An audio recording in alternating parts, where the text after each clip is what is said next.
Welcome to Healing is My Hobby and to our Healing Labs segment, where each month I test real-life practices to see what actually supports emotional healing. Today, we are going into something that I think is going to land for a lot of you because it's something I see every single week in my practice, and it's something many people experience without ever having a name for it. We're talking about trauma, not just the kind that you immediately think of. We're talking about big T and little t trauma, what they are, how they show up in everyday life, and most importantly, what we can actually do about them. And then we're going to head into the healing lab, where I'll walk you through 2 real experiments you can try at home starting today. Let's start with big T trauma. When most people hear the word trauma, this is what they picture: a major life event, a serious car accident, abuse, assault, combat, the sudden loss of someone you love. These are experiences that overwhelm the nervous system completely. And the impact doesn't end when the event ends. Your brain and body hold on to it, sometimes for years, sometimes for a lifetime if left unaddressed. There are 3 impacts I want to focus on today because they are the most commonly experienced and most commonly misunderstood. Impact number 1, somatic disconnection, when your body and brain split. This one is the one I really want you to sit with. When someone goes through a big T trauma, the nervous system does something remarkable to protect you in that moment. It walls off the body. It essentially says feeling right now is not safe, so it stops transmitting. And for many people, that disconnection doesn't just go away after the danger is gone. It becomes a pattern. This shows up as feeling numb, not recognizing when you're hungry or in physical pain, feeling like you're watching your own life from a distance, like you're behind glass. Some people describe it as going through the motions, but not really being present in their body. In clinical terms, we call this somatic dissociation. And it makes complete sense as a survival response. But it's also one of the biggest barriers to healing because healing requires a reconnection. You can't heal what you can't feel. This is why approaches like somatic therapy and polyvagal informed care are so important. Talk therapy alone is often not enough because the disconnect isn't just in the mind, it's in the body. Impact number 2, hypervigilance. Your threat detector gets recalibrated.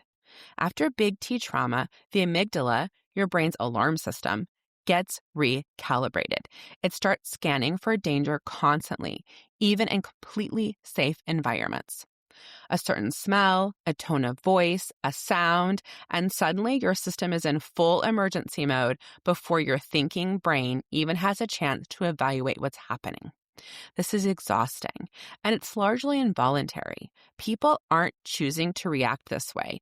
Their nervous system has been rewired to prioritize survival above everything else. And finally, impact number 3, narrative fragmentation. Why the story doesn't make sense. Big T trauma also disrupts memory in a unique way. People often can't tell the story of what happened in a clean, linear sequence. Pieces feel missing. Other parts are unbearably vivid. The emotional tone can be completely flat in one moment and overwhelming the next. This isn't a character flaw. It's neuroscience. Trauma memories are stored differently. Less in the hippocampus, which organizes narrative and time, and more in the amygdala, which stores survival-level emotional imprints. It's one of the reasons that processing trauma is so much more complex than just talking about it. Let's move on to little t trauma. And I want to be really clear about something first. And I know that we talked about it in our first episode this month, but the word little is not about severity. It's about the nature of the experience. Little t traumas are things like emotional neglect growing up, a painful breakup or divorce, years of chronic stress, a difficult work environment, ongoing criticism, feeling unseen or unheard over time. These experiences often don't get named as trauma. People tend to minimize them. Oh, it wasn't that bad. Other people have it worse. But here's the thing. The nervous system doesn't rank experiences. It just responds to them. And little t traumas, especially when they accumulate, have very real impacts. So let's look at the impacts. Number one, chronic sleep disruption. Little t trauma keeps the nervous system in a low grade state of alert, even when nothing acutely stressful is happening. And sleep is where the brain is supposed to downshift, consolidate, and process. But a system that doesn't fully feel safe has a hard time getting there. This looks like racing thoughts the moment your head hits the pillow, waking up at 3 a.m. and not being able to fall back asleep, feeling like no matter how many hours you get, you never feel fully rested. Does this sound familiar? It's not just stress. That's often your nervous system telling you there's unprocessed material underneath. Impact number two, emotional flooding and easy triggering. When little t traumas accumulate quietly over years, the nervous system's threshold for stress gets lower and lower. Things that shouldn't bother you start producing outsized reactions, snapping at your partner over something small, crying unexpectedly, a wave of anger that feels completely disproportionate to the moment. And here's what I want you to hear. The reaction is almost never really about right now. It's about the weight of everything that came before, finally finding an outlet. And impact number three, persistent on-edge feeling. This one might be the sneakiest of all. It's generalized low-level anxiety that becomes your baseline. Not a panic attack, not a crisis, just a constant hum of unease. Trouble relaxing, difficulty being fully present, a vague sense that something bad is just around the corner.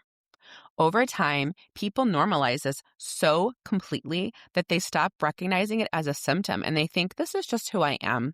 I'm just a worrier and I don't sleep well. But it doesn't have to be who you are. It's a response, and responses can change. Here's what I want you to take away from everything I just shared. Whether we're talking about big T or little t, trauma lives in the nervous system, not just in the mind.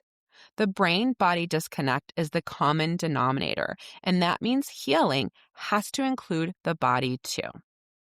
And this brings us to the healing lab.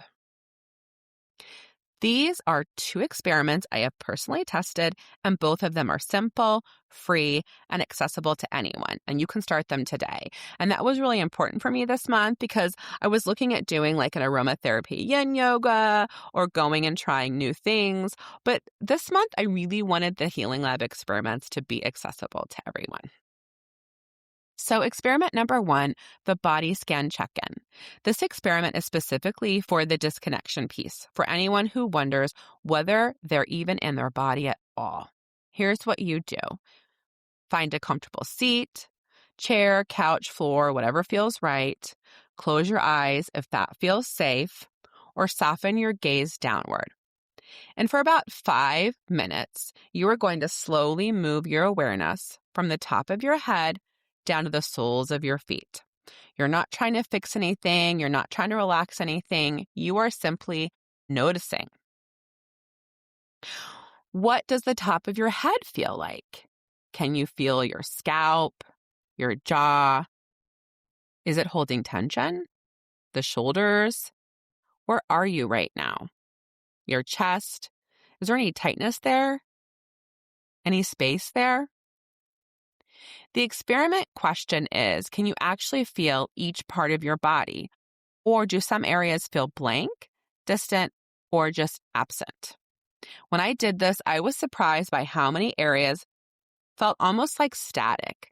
Not painful, just not fully there. That's information. That's your nervous system showing you exactly where the disconnection lives. And this is a gentle somatic reconnection. And I want you to document what you notice after you do the scan, especially any areas that felt numb, tight, or hard to locate. Let's move to experiment 2, the trigger log. This experiment is for the the little T side for anyone who feels on edge, easily triggered, or like their reactions don't match the situation. For 24 to 48 hours, carry a small notebook or use your phone's notes app. And every single time you feel a spike of irritability, anxiety, or emotional flooding, you pause and log 3 things. 1, what happened right before? What was the stimulus? 2, what did your body do first? Did your jaw tighten? Did your chest clench? Did your shoulders shoot up toward your ears? And 3, what story did your brain immediately tell you about what that moment meant? What this experiment reveals is the gap between stimulus and story. And that gap, that tiny space between what happened and what your nervous system decided it meant, that is where healing happens. An example for me, and I believe I gave this example, I was feeling annoyed by my partner.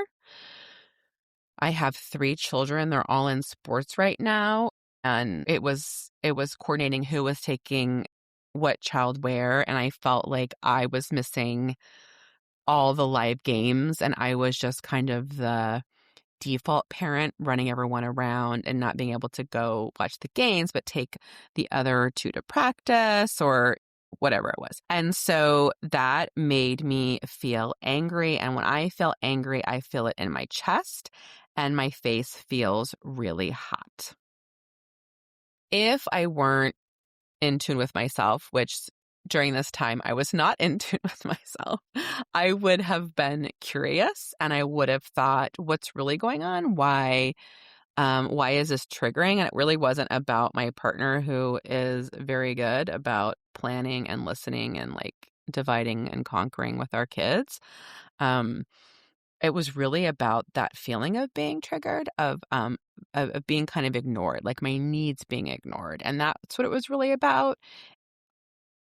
If I would have been more in sync, I would have taken a moment to ask myself what it is I needed in that moment. But instead, I was flooded and chose to engage a little bit with my partner. And I thought I was engaging in a calm way. I mean, we don't really yell or argue or anything like that. But I was very angry. And so I wished I would have noticed the anger, noticed that I was flooded, taken deep breaths, calmed my nervous system, journaled a little bit, sat and explored what it was really about, and then possibly engaged. But I did it backwards a little bit. But good thing that my partner knows that I get triggered and flooded easily. And he does a great job of navigating it, and it doesn't cause him to be triggered and lash out at me. So we are a good match in that way because he is my calm anchor. Anyway, so that was from my own log entries from this experiment. But before we close today, I want to give you a gift, a short guided body scan so you can experience experiment number 1 right now together. So if you are driving in your car, you can pause and wait to do this later together. But find a comfortable position. You can sit or lie down. Let your eyes close gently or soften your gaze toward the floor. Take 1 slow breath in through your nose and let it out through your mouth. Let your body begin to settle. Bring awareness at the very top of your head. Just notice. Is there warmth there? Tension? Or does that area feel far away? Now move your awareness down to your forehead, your eyes, and your jaw. So many of us hold the day in our jaw. Notice without changing anything. Just notice. Slide your awareness down to your neck and shoulders. This is also where many of us carry what we're not allowed to say out loud. What's here for you right now? Move into your chest, your heart space. Notice if there is tightness, expansion, heaviness, or ease. There's no right answer. Just honest noticing. Down into your belly, into the place where we often feel the very first signal that something is off. What does your belly have to say today?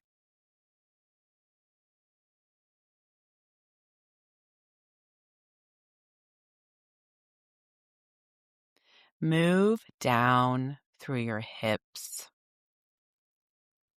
noticing any sensations or feelings. Down to your thighs,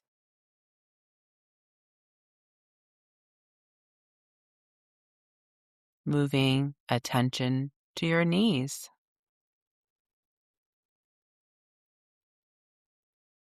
Notice if there is any tightness. Moving awareness down through your calves and shins. Continuing to notice what feelings, sensations,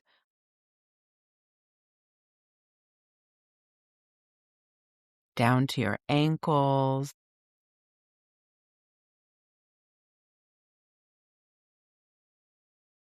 What's going on there? Finally, the soles of your feet and your connection to the ground beneath you. Take a breath and let it all be exactly as it is. You don't have to fix anything today. You just have to be willing to feel it. When you're ready, gently bring your awareness back to the room. Wiggle your fingers, wiggle your toes, move any body parts that you feel like need to be moved, and take one more breath.